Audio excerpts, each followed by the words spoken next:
Hey everyone, welcome to Seneca Lake Mysteries, the podcast where we explore the unusual, strange, and unexplained on New York's largest Finger Lake. Thanks so much for listening and supporting the show, and if you're new here, thanks for giving it a listen, and I hope you dig it. For a couple of weeks now, I've been excited to tell you all the story of my trip to the Alpine Portal, also known as Connecticut Hill, so I'm anxious to finally get to it.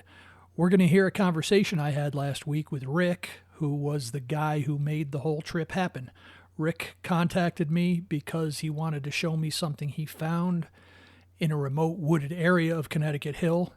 On July 6th, I met Rick at his home, hopped in his pickup truck, and he brought me with him up onto Connecticut Hill, where we found something extraordinary way out in the woods. On July 17th, we recorded the following conversation for this podcast. Now, for some background on native stone piles, which have been found around the United States and the world, including the northeastern U.S., they range from small piles to large, elaborate groupings that may include chambers or internal features.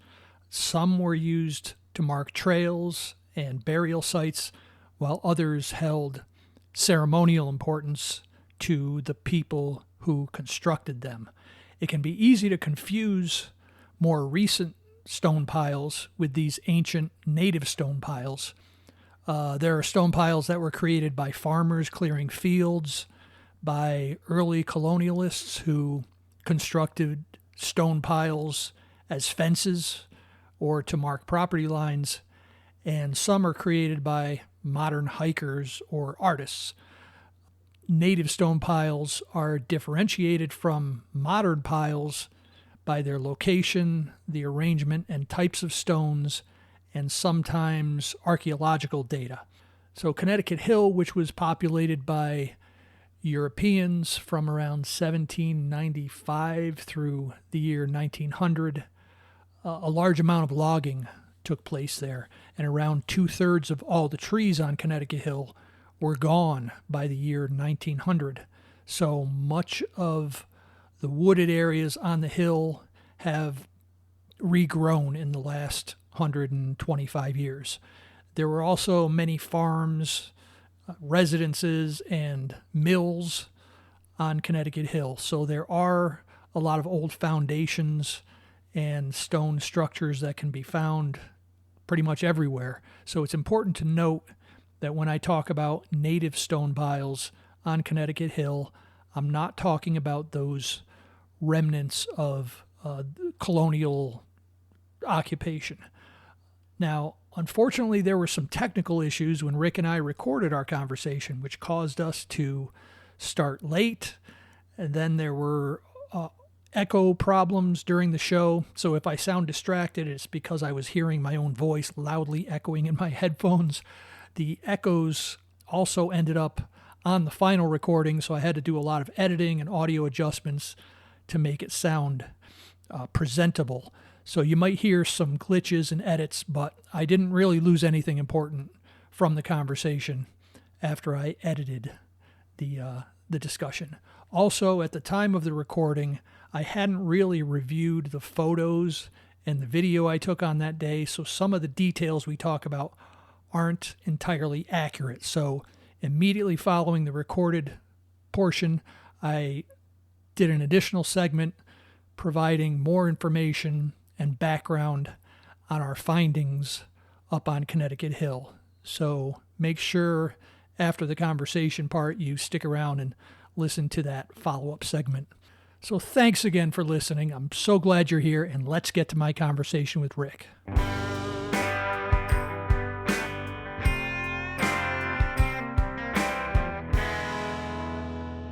Thanks for talking to me tonight, Rick. Hey, Jim. It's great talking to you. How you doing? I'm doing great. How are you? Pretty good. A little hectic schedule going on, but, that's nothing there. Yep.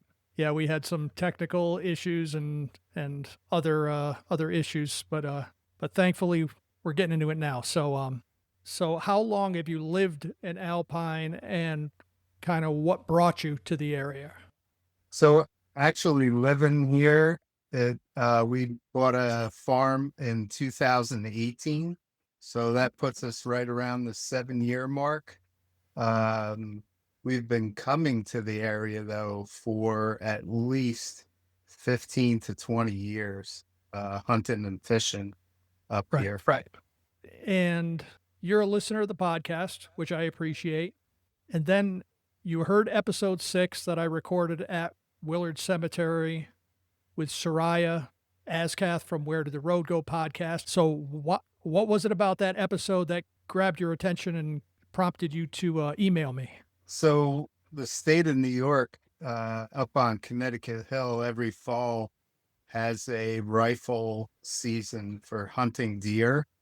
And during that time, you pretty much walk almost every foot trail through the woods and traverse all these ledges and small, I call them hills, but some might call them a mountain. But it, you're searching for deer, and you're not leaving any area untouched while you're doing these things. So there's a good amount of walking involved. You do definitely get your 10,000 plus steps in Yeah. during deer season. And I had come down from one of the trails off of uh, the hill here, and it's actually an old logging road, which makes it easier to get through the woods. And when it came down into the ravine, I had noticed a pile of rocks. And just from talking with one of the neighbors up here, he had said that there are several, um, he terms them as Indian burial areas Right. where they would find arrowheads and stuff like that when they were kids. Uh, so I took a couple pictures of them, and I never thought anything about it. And it kind of just sat on my phone. I never really showed anyone the pictures. And then when I was listening to the show, I it kind of like sparked a memory that I had a photo of a mound. So I searched my phone and went back a few years. It was actually 2021, I believe, the photos from. Mhm. And I was like, I'm gonna send this to Jim and just see what he thinks about it. And I don't know if he wants to show it to that other fellow there, but that's what had happened. Yeah. And when I got the photos from you, I took one look at them. I'm like, yeah, that looks, depending on where it's located. And that's the other key with these kind of stone piles is, some of them could be colonial fences. Some of them could be the result of land clearing or a property line. But from the looks of the photos, those look to me like one of the ancient stone piles or Indian stone piles, whatever you want to call them. I think they're also called stone cairns. So yeah, the photos definitely got my attention, and you graciously offered to bring me up on the hill and take a look at the mounds of stones. So we went back and forth. We worked out a date, and then one Sunday morning a few weeks ago, I drove down from Geneva. It took me about an hour. It's a beautiful drive coming down because Geneva's the upper area of the lake is relatively flat. There's some rolling hills and stuff, but as you go further south, there's more woods, there's more hills. The hills get bigger. It was a beautiful day. It was a hot day, um, with Extremely hot, yeah, very, very hot day. yep. So, but I got down there and got to your house, and right off the bat, you gave me two wonderful gifts. One, a pair of topographic maps covering Connecticut Hill, and some bug spray. I don't even think that we actually. I was more thinking of ticks in the Yep. woods. I was not even considering horseflies, which the hill is just riddled with them right now. Right. Being a hunter, I'm never in the woods at this time of year. We usually don't go up there until October time, and Sure. then hunt right into January. So the actual thing that I was more worried about were ticks, not horse flies, Right. which was just amazing when we rolled the car up and there had to be what, 5,000 horse flies attacking your car at once. Yeah. So Yeah. They saw us coming and it just came in a big cloud. But overall, I mean, for the day, I didn't have any ticks on me. I know you didn't. And, I think I might have got nipped a few times by the horse flies, but fortunately it was not that bad of a day up there in terms of bugs.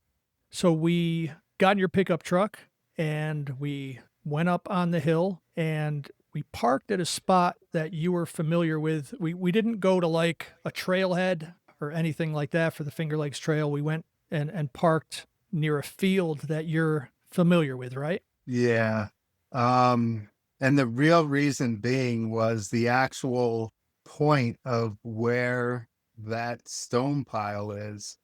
Um, a lot of logging and growth, overgrowth of the fields made it Mhm. difficult to actually get into that area. Right.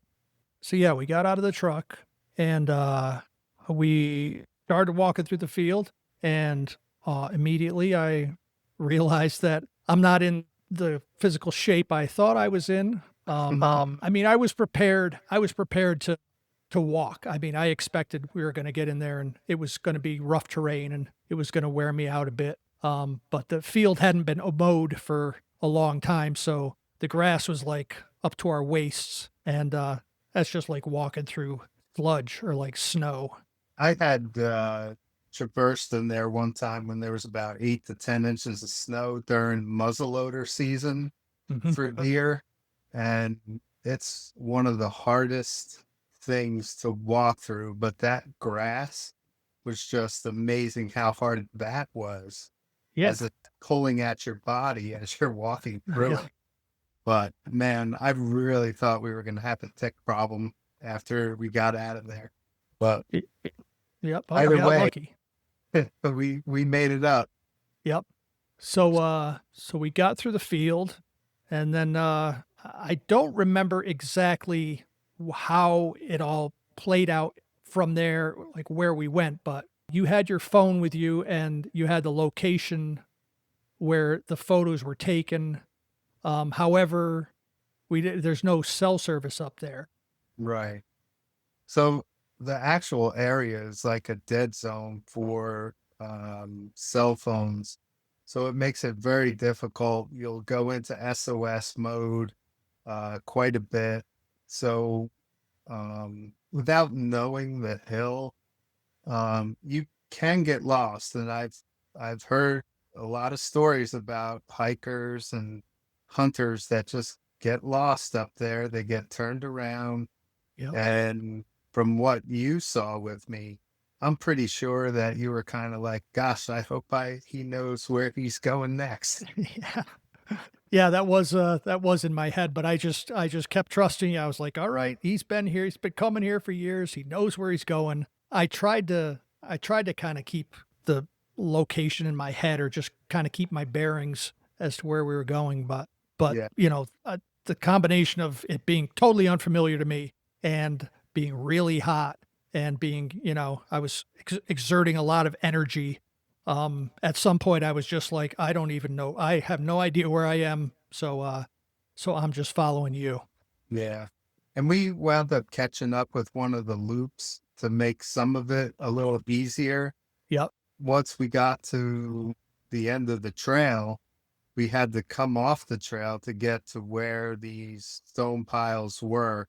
And I really think that at the time when I took the pictures, the satellite must have been in SOS mode because it wasn't giving us like a true final bearing to follow Right. to Right. actually get to the exact spot, which was, I guess it was a little frustrating. Yeah.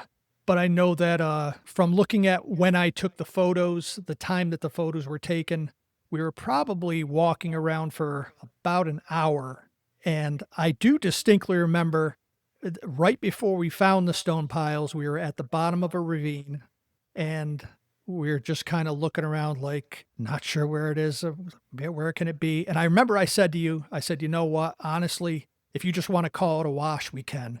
Um, and you were like, I think it's up here. Let's go up this hill, back up the ravine. So we What kind of like stirred my thing is because I don't remember being at the very bottom of the ravine. I remember being kind of like halfway to almost like a third of the way up from the bottom, you yeah, know. And you got to remember, I was just hunting deer. So to see it and then take a picture, it kind of went out of my mind after that. right. So, it's not like something you would walk up on at any given moment. They're pretty concealed in those woods. Hmm. They're off trail. And if you don't really know that woods, you're going to get lost. Right, right. And they're also, I mean, they're concealed because they're so overgrown. Like there's Yeah. trees growing through, Yeah. small trees growing through some of the ones that we found. So we headed back up the ravine, walk for a few minutes, stop, catch our breath, walk for a few minutes, and then so That, we were going up the hill in the direction of where you thought the stone piles were, and before we got to that point, all of a sudden you look down and you're like, wait a minute, this looks like a stone pile. that was just utterly bizarre. I mean, to actually find another one would be like, to be so far off the beaten path and off the trail and then just walk up on it. It was just incredible that it was there. Like, Yeah. just, it was there. And it was kind of it's different than the ones I found on the other side of the ravine, which is a whole nother story. But, Yep. you know, um, I mean, you can tell what you saw. I mean, I saw what I thought would be like a giant arrow. That's the way I would describe it. It had like a straight section of about, I don't know, 100 feet with stones that were like at least 4 foot by 2 foot wide in a straight line. And Yep. then at the head of it was a triangle shaped pile of stones, which looked like an arrowhead. So, I mean, that's what we found. And just utterly bizarre that we just walked right into it. Yeah.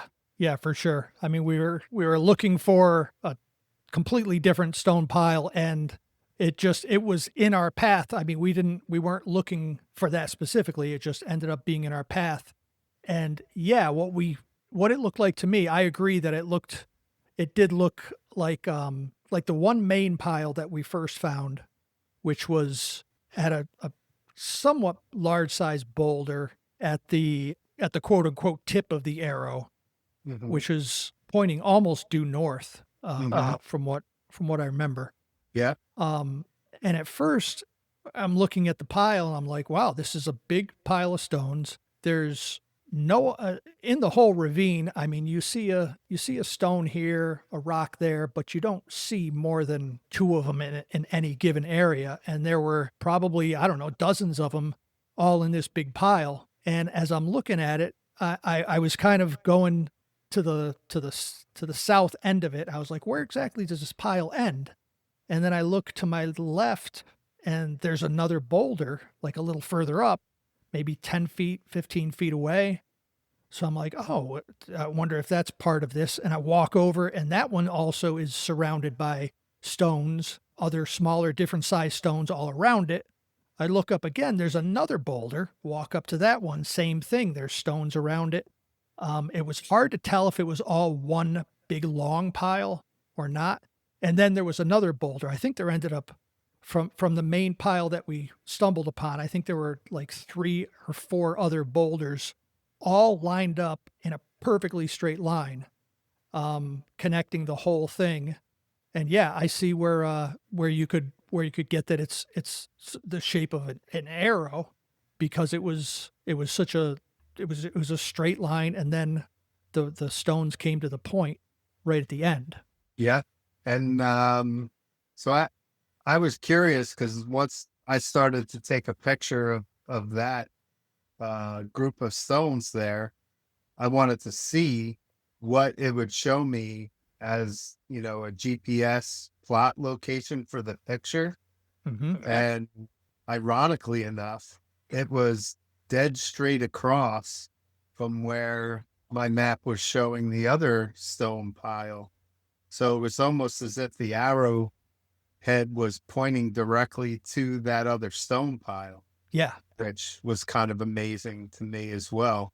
Yeah, and that is something that they found with different earthworks, different stone piles. Is you think you found one, but it's actually part of a bunch of them, or part of like a complex of piles. And then also when you were looking on the GPS, that particular area where we were on Google Maps on the satellite was blurred out. Yeah, that was kind of trippy too. I don't know why. Just that one area where we were was was almost like a blur on the Google Maps. It wouldn't come in clear. Yeah. But yet you could go to another point on the Google Maps and it was clear and you could see the ground and, see trees and all that stuff like you would normally. But where these things were was all a blur. Right. And yeah, so I took as many pictures as I could. I took some video, and I'm going to take that video and edit it and add some commentary to it and post that along with this episode so people can kind of see what's going on. But and the other thing I was going to say is when I did a little bit more research about stone piles, a lot of these have been found to be constructed around a central boulder. So whoever built them would put a large boulder in the middle and then stack stones around or on top of the boulder, sometimes leaving the center empty or leaving kind of an indentation in it. So when I saw all these larger stones, I'm calling them boulders, but like you said, they were, 2 feet by 4 feet, something like that. They're big stones. If someone had to move them, that would have taken a whole lot of work, especially whether they were going up or down that ravine. But it intrigued me that a lot of these were piles, the stone piles were each around these central boulders. It makes me wonder if they're so old that they were actually stacked up higher at one time, but because it's in a ravine and, a lot of erosion over hundreds of years or who knows how long, maybe the stones kind of fell around. I'm not sure, but it was, not only was it a really intriguing and crazy thing to stumble upon, but it wasn't the one we were looking for. Uh, That's That was that's the oddity of it all. And I think the other oddity is how it actually was pointing to where we should have been. But yes. at the condition we were in and the heat, to scale that other side of that ravine would have been an undertaking to say the least. Oh yeah. I don't know if I would have made it up Made it that up. far. There's definitely another trip in the future here. Yeah, for sure. So yeah, after we took a good look at the pile, we headed back up the ravine, which ended up connecting with one of the main trails, and found our way back to the truck. I think we found our way back a little bit easier than we found our way in for sure. Yeah. And Yeah. also, All I, those trails, once I realized which one we were on, I knew right where I had to go and where I had to be yeah, at that point. But it's, you're talking to go off trail like that. If you don't have someone with you that knows the woods or whatever, you could get into trouble out there for sure. There's 100%. some nasty drop offs into the ravine where the creek flows through there, and it's quite a drop. I mean, you got a good chance of breaking a leg, and trying to get yourself out of there if you did do that would be a catastrophe. Yeah, yeah, for sure. Also, I did want to mention that earlier on when we were in there, probably, I don't know, 20 minutes into our walk, we came upon a point where the trail split off in like 3 directions, and you made the mistake of asking me which direction I thought we should go in. So I was like, I think the middle, I think the one that I picked, and that was how we ended up getting turned around in the first place. So Yeah. Yeah. And, you know, sometimes I just like to, just let the person that's with me make a choice on which way to go. I would have stopped you if we were going somewhere we shouldn't have been, yeah, but there was a sense of direction there. So, you yeah, know, yeah. And yeah, I mean, usually I'll rely on intuition or whatever, but I don't think my intuition was working. I think I was hot and a little disoriented or whatever. So so we got back to one of the main trails and found our way back to the truck, but it wasn't done. We weren't done yet. You no, took me for a trip up to the Connecticut Hill Cemetery, or I think it's also called Snyder Hill Cemetery. yep, that's correct. And this is the location of the witch's grave. Right. So yeah, we went in there, we took a look around, we saw the famous grave of Elizabeth, which someone had knocked the tombstone down a few years ago, and there were little trinkets and offerings that had been left in coins by the people who visited there.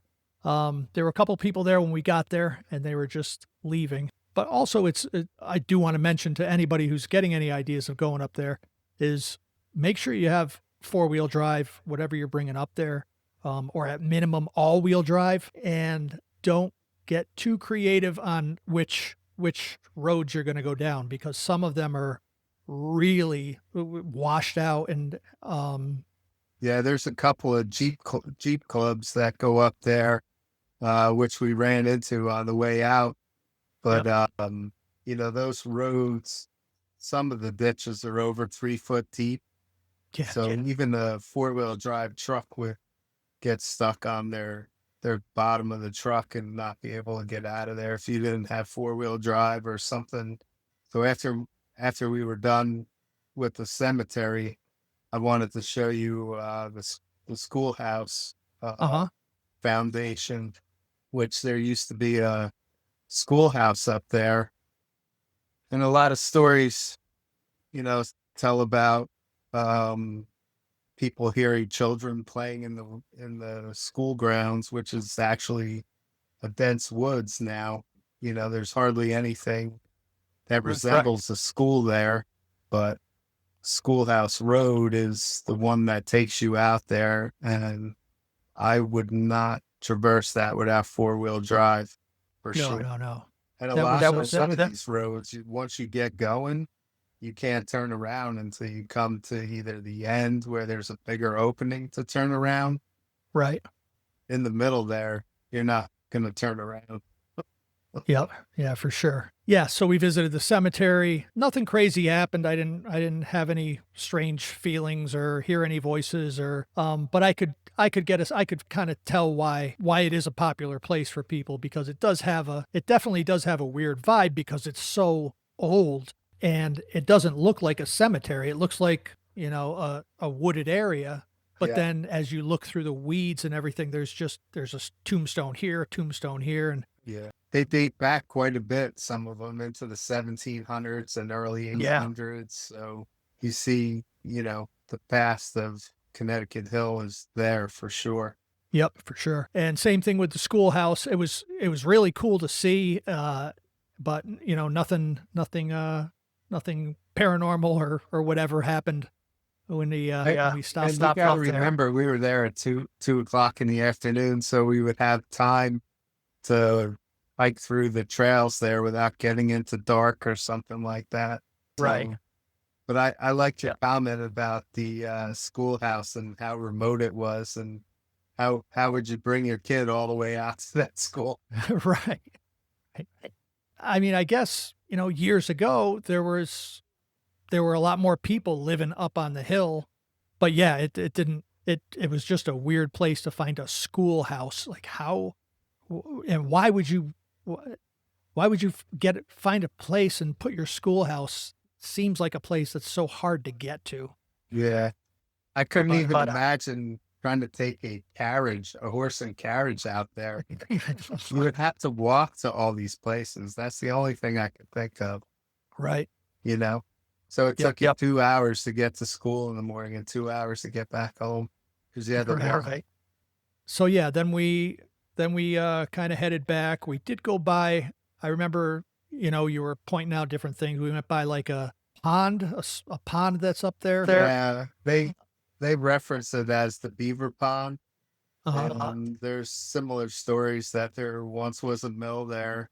I don't I don't know for sure if there was or wasn't. I've never found the foundation of it or anything, but that pond is spring fed, so Yep. there's always water in there and it's cool, and it's a good place to take a swim with, which should have probably jumped in and cooled off a little bit. Right. Yeah. And it's interesting to me that that spring-fed pond actually eventually ends up in Seneca Lake.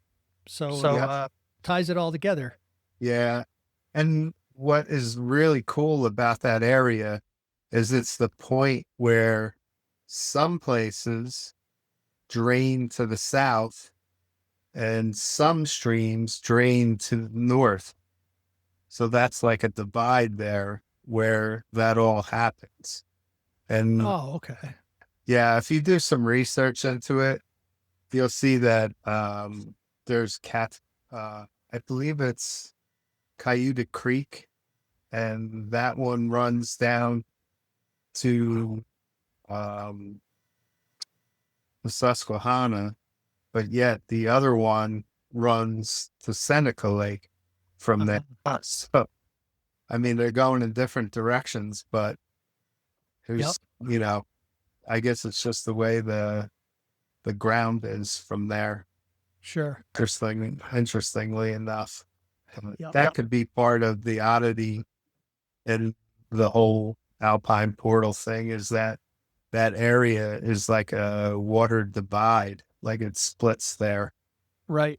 That completely slipped my mind until you brought it up just now. Yeah. Yeah, I didn't know that. It's a place in between the two. It's sort of a liminal location, which ties in with what everybody says about uh, Connecticut Hill or the Alpine Portal, whatever you want to, whichever one you prefer. It would be interesting to have that fella look at if there are any ley lines in that area that he Yeah, find on his map that you had on that other episode there. yeah, for sure. So yeah, from there, I think we just made our way back to the house. I was ready to get to stop walking and get my other water bottle out of the car. But there was a couple things you mentioned right before I took off.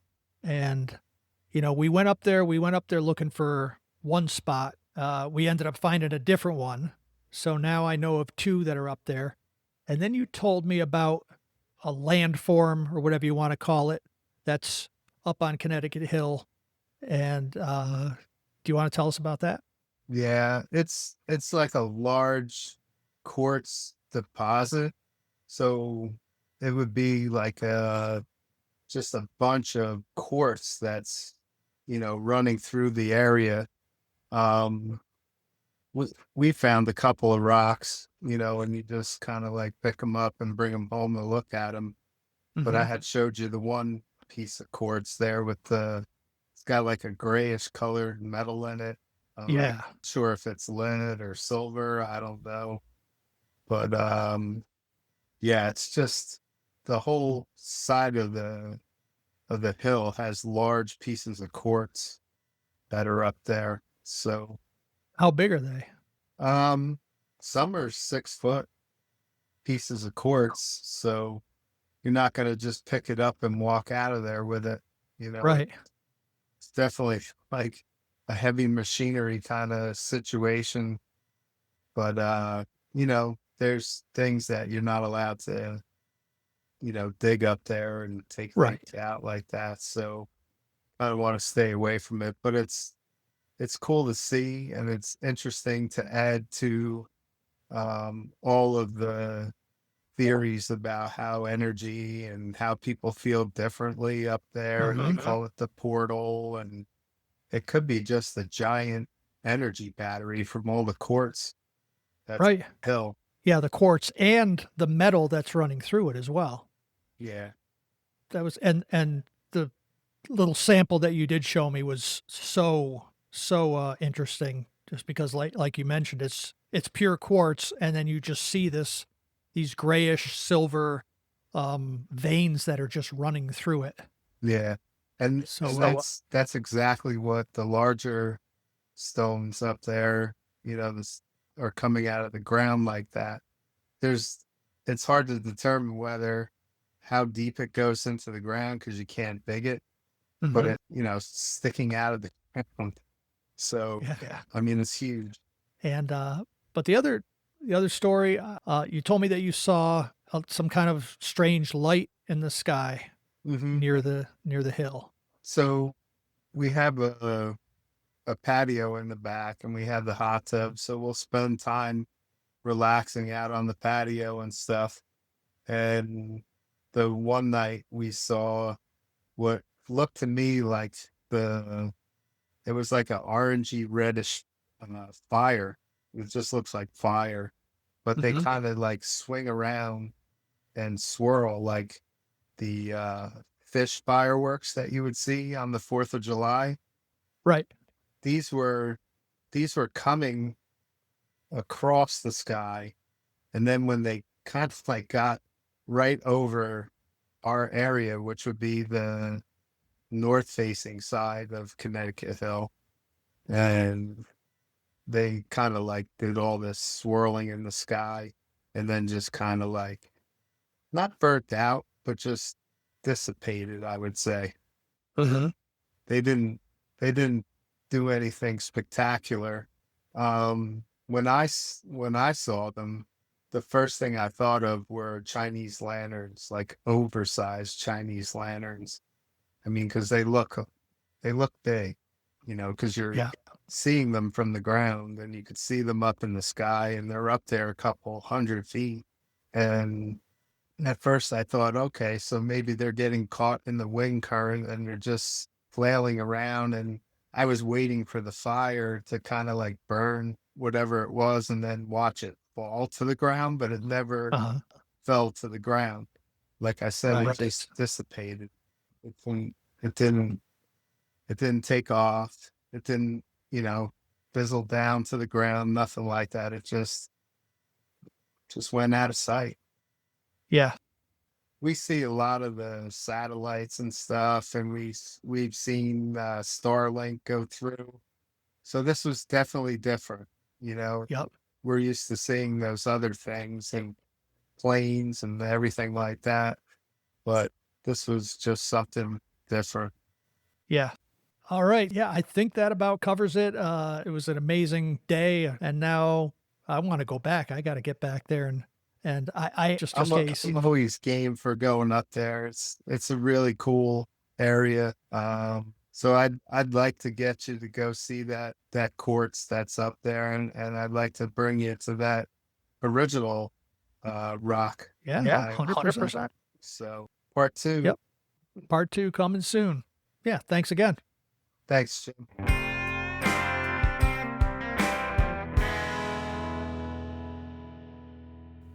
So I hope you enjoyed my conversation with Rick as much as I did. It was quite an epic journey we took with quite a startling discovery along the way. So now I want to fill you in on some details that were left out of the conversation that you just heard. For starters, I said on the recording that there were 3 or 4 other boulders that were found in addition to the stone pile and the first stone pile and boulder that we found. After reviewing the photos and the videos that I took that day, there were actually far more than 3 or 4. And the totality of all the boulders and stone piles we found, in my opinion, points towards something truly unique and significant. So the first stone pile that we found was roughly 20 feet long, 15 to 20 feet at its widest, and somewhat triangular in shape, with a boulder about 18 inches wide and 18 inches high placed prominently at the northern tip of the triangle. about 15 feet away from the southern end of the mound, of the stone pile, was boulder number 2, which was roughly 2 feet by 3 feet. Then, about 6 feet away from boulder number 2 was boulder number 3, which was slightly smaller than boulder number 2 at about 2 feet by 2 feet. There were also smaller stones gathered around these two boulders, mostly on the east side, that looked somewhat like remnants of an older, smaller stone pile. Now, 15 to 20 feet from boulder number 3 was another stone pile, roughly 15 feet by 15 feet. Very noticeable. It included many larger stones as compared to the first stone pile. Now, this second stone pile also has a fairly mature tree, full-size tree growing through it, which indicates that this stone pile is quite old. And about 15 feet from that second stone pile lies boulder number 4, which is a large flat-topped rock that's roughly triangular on top and about 3.5 to 4 feet in length and just under 2 feet high. About 10 feet away from that one was boulder number 5, which was partially embedded in the ground. So while it appeared to be an individual stone, it's possible, I didn't look at it closely enough, it's possible that it was actually part of the bedrock. Now, boulder number 5 is long and rectangular, roughly 4 feet long and 2 feet wide. Now, keep in mind that so far, all 5 of these boulders are laid out in a straight line. The trees and overgrowth made it hard to take photos showing the alignment of all these boulders, but I did take one photo that shows several of the boulders in a line. Anyway, about 15 feet away from boulder number 5 was boulder number 6, the most striking and conspicuous boulder in the entire arrangement. Boulder 6 is probably about 4 feet long, 3.5 to 4 feet high. It's more or less egg-shaped and appeared to be a very light gray, almost white color. It really stands out when you're looking at it from a distance. Now, coincidentally, at the moment that I saw this big boulder, the sun was in a position where it was coming through an opening in the tree canopy and was shining directly onto this big boulder, which gave it an even more mysterious and eye-catching appearance. And finally, another 15 feet past the huge boulder number 6 is the final boulder in the alignment, which was roughly the same size as boulder number 1, about 18 inches by 18 inches. And beyond boulder number 7, there were no other rocks in the area. So all told, the 7 boulders, as well as the 2 large stone piles and several smaller stone piles, cover a distance of about 80 to 100 feet. And they're all lined up along a near-perfect north-south alignment. Now again, this is a large ravine, very steep at points, that is difficult to access. It's just not a place where farmers in the 1800s would have cleared the land for agriculture or needed to build a stone fence or a stone property boundary.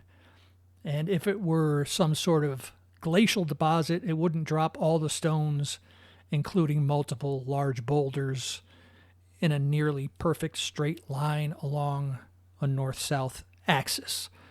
So to me, the location in the ravine, the arrangement of the stones, and the size of the stones, the smallest of which were maybe 8 inches across, but many that were larger, all of this points towards ancient human construction. In my estimation, this collection of boulders and stone piles, which I would call a stone complex, was built with intent and care.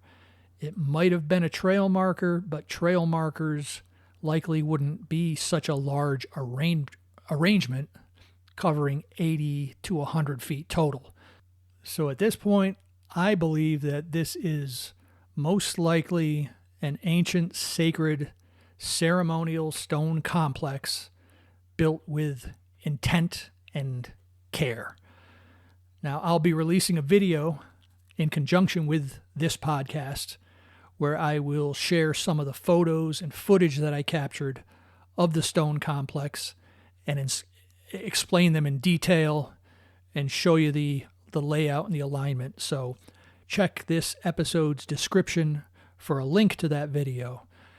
And thankfully for all of us, Rick is excited and looking forward, like I am, to get back up on the hill and revisit this stone complex we found, as well as the other stone pile that we were unable to locate that day. And also on our future itinerary is a visit to the large quartz outcrop that's sticking out of the side of a steep, remote hillside. It's not only made of quartz, which protrudes about 6 feet out from the side of the hill, but that quartz also has veins of some type of gray or silver metal ore running through it. So for students of the paranormal and earth energies, this kind of outcrop is a natural sacred site that more or less generates an electromagnetic charge to the surrounding area, almost like a big battery for paranormal activity. I'm as excited to see the quartz outcrop as I am about seeing the ancient stone structures again and getting a look at that other stone pile that we hadn't seen yet. So I want to thank Rick again for making it all possible and bringing these mysterious sacred sites to light, quite possibly for the first time in modern history. And it's all a great reminder to us that there are still mysteries out there to be discovered, hiding in the woods and the meadows and in the landscape all around us, and all we need to do is look. Now, I also want to re-emphasize something else Rick and I discussed earlier. So Connecticut Hill has many hiking trails, both marked and unmarked. Rick and I spent a lot of time during our visit hiking off trail, up and down ravines, through some very challenging and difficult terrain. There's piles of wet leaves, mud puddles, tree roots, a lot of undergrowth, fallen trees and branches, not to mention the ticks and the horseflies and the other insects, plus the possibility of encountering a bear or two. So it can be very easy in that environment to lose track of where you are or where the closest trail might be. There's no cell service either. So if you're listening now and you have the idea that you're going to go wandering off trail on Connecticut Hill in search of these mysterious sites, first of all, you better not go alone, because if something happens and you slip and get injured while far from a marked trail, which is definitely a possibility when you're marching around off trail up there, you could get hurt and you could be out there for a long time. So it's very important. I want to warn everyone, please do not go exploring off trail in Connecticut Hill unless you have someone with you that has experience and knowledge in those woods. There are so many hazards, plus there's the long documented history of people having disorienting and strange experiences out there, which can also come into play if you're exploring alone or without a guide who knows where you're going.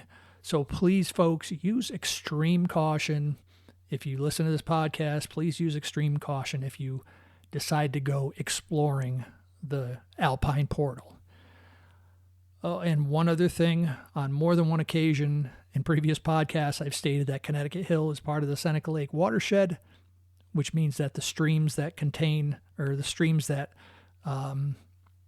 drain off of Connecticut Hill eventually reach Seneca Lake. It turns out this isn't entirely true. Actually, the vast majority of Connecticut Hill drains to the south to another watershed.